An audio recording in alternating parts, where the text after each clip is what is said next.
Olá pessoal, Marcelo aqui, começando a nossa segunda aula aqui do módulo bônus, Kanban para gestão de projetos, né, um módulo teórico.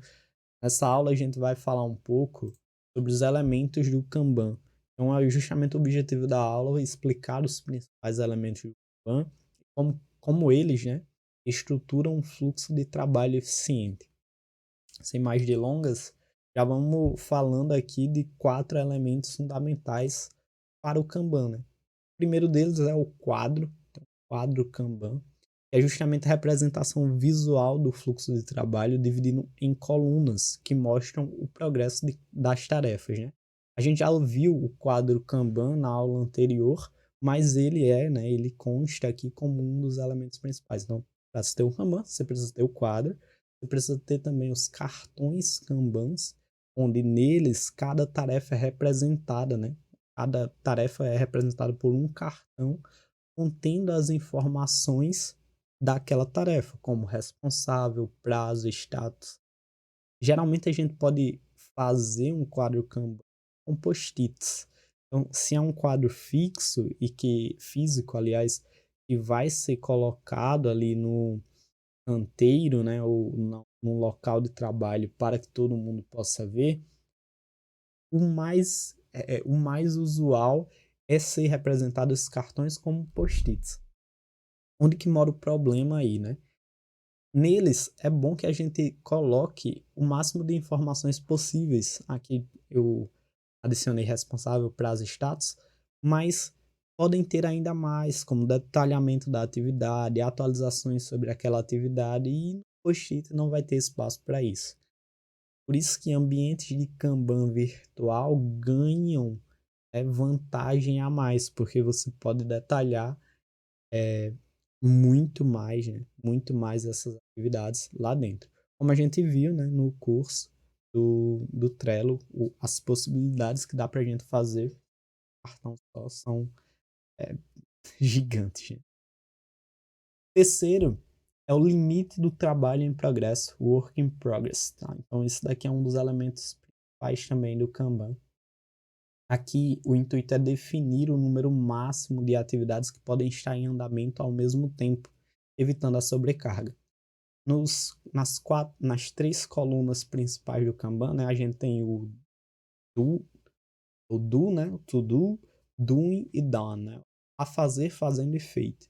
Então, aqui a gente está falando sobre o fazendo. A ideia é que não constem muitas atividades no quadro fazendo. Porque se assim estiver, significa que a gente está abrindo muitas frentes de serviços e não terminando nada. Isso é horrível para a equipe, é horrível para o desenvolvimento do projeto. Então isso dá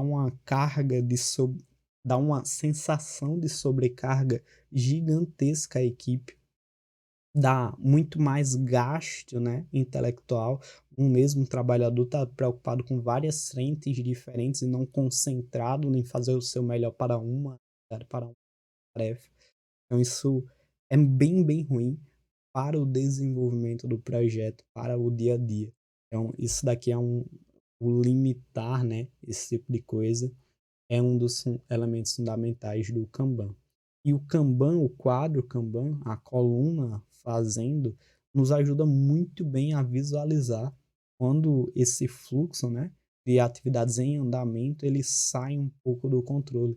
A gente vê visualmente, né, tem mais atividades fazendo do que qualquer. Pessoal, essa aula que vocês estão vendo é, na verdade, uma aula bônus do meu curso de Trello, tá? Eu deixei o link aqui do curso na descrição desse vídeo.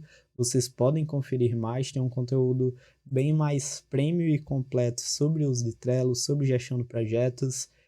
E isso daqui, a parte de Kanban, é apenas um bônus que eu coloquei no final, tá? Então, se vocês quiserem, podem dar uma conferida lá no link da descrição. Regras e políticas explícitas. Então, isso daqui fica como o quarto elemento fundamental, que é justamente manter as diretrizes claras para a equipe sobre como os cartões devem se mover pelo quadro.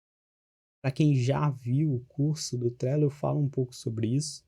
Digo que a primeira coluna que a gente deve fazer é, na verdade, uma coluna explicando o funcionamento do quadro. Então, isso daqui é manter regras e políticas explícitas. As pessoas precisam entender como joga o jogo, né? Jogar e utilizar o quadro e fazer o projeto da melhor forma possível. Aqui, lembrando, né, a definição que a gente já deu, é um quadro visual dividido em colunas que representam diferentes atividades. Um exemplo da estrutura padrão é a que a gente já viu, atividades a fazer em andamento e concluída. E os quadros eles podem ser personalizados, né? De novo, é a ponto-chave de utilizar o Kanban, porque apesar de ter esse exemplo base muito forte, ele é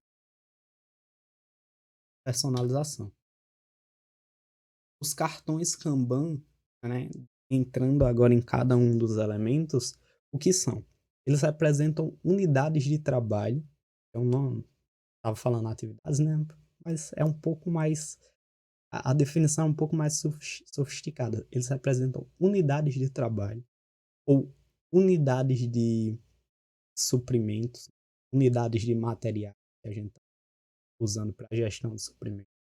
E eles podem conter o nome da tarefa, o responsável, data de início e prazo, prioridades, checklists, descrição, imagens e o que você pensar para enriquecer essas unidades de trabalho.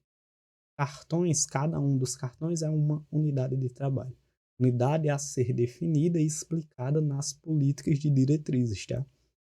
Quais são os benefícios de utilizar cartões? Melhor acompanhamento da tarefa, facilidade para organizar as prioridades, fica muito mais fácil com algo visual, e redução de gargalos no fluxo de trabalho, que é um outro benefício de utilizar o Kanban, né? A gente consegue enxergar quem é o gargalo, o qual processo é o gargalo, trabalhar naquilo para a gente melhorar o fluxo de produção e de entrega. Agora tem o conceito, né, que eu falei que ele é bem importante, de trabalho em progresso, Work in Progress, o WIP. Então, o que é o WIP? Ele limita a quantidade de tarefas que podem estar em andamento ao mesmo tempo. Esse é o conceito básico, assim, de você analisar o trabalho em progresso, em processo. E aí, por que, né, limitar o trabalho em processo? Como eu já havia explicado, evita a sobrecarga da equipe, mantém o fluxo de trabalho e melhora a entrega de valor. Então, muitas atividades, muitas frentes abertas de uma vez só, né, faz com que a equipe fique dispersa, se sinta sobrecarregada e com uma entrega pior. Então, a gente tenta focar, né, elimina as atividades em aberto e faz uma atividade e finaliza ela. Foca na finalização. E aí, um exemplo prático, aqui é um exemplo prático mais simples, né? Se uma equipe ele pode lidar com o máximo de 3 tarefas simultâneas, né? Uma equipe dimensionada para 3 tarefas de simultânea, esse é meu IP. Não posso passar disso, né? Nenhuma nova, então, por mais urgente que seja, nenhuma nova pode ser inserida ali antes que alguma dessas que estão em andamento seja finalizada. Então, lotes de trabalho, lotes de carga de trabalho padrão. Bem importante, interessante, gerência de projetos de forma geral e o Kanban traz. Bom, pessoal, para essa aula foi isso. A gente viu os elementos fundamentais e entrou um pouco mais a fundo do Work in Progress e o conceito de cartões, né? Trabalho em progresso, Work in Progress, ele é muito importante para a filosofia de produção de forma geral, né? E como eu já havia falado, o Kanban é uma portanto, ele trabalha com isso também.